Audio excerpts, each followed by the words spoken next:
Sindh high court ने आमिर लियाकत की postmortem की दरख्वास्त मुस्तरद कर दी। सिंध हाई कोर्ट में मारूफ anchor person doctor Aamir Liaquat का पोस्टमार्टम कराने की दरख्वास्त पर समाअत हुई। आमिर लियाकत की तीसरी अहलिया दानिया शाह की जानिब से मकतूल के पोस्टमार्टम की दरख्वास्त की गई थी। और अगर आपको हमारी ये वीडियो पसंद आई है तो लाइक पर क्लिक कीजिए। आमिर लियाकत के वर्सा के वकील ने दलाइल देते हुए कहा कि दरख्वास्त गुजार के पास कोई सबूत नहीं है। दरख्वास्त गुजार सियासी जमात का कारकुन है। अदालत ने आमिर लियाकत हुसैन की पोस्टमार्टम से मुतालिक तमाम दरख्वास्तें मुस्तरद कर दी।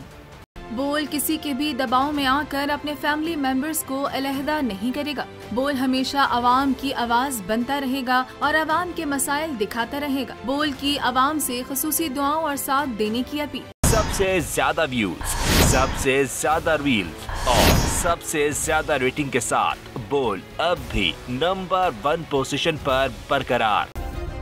सब्सक्राइब करें और बेल दबाएं ताकि कोई खबर रह न जाए।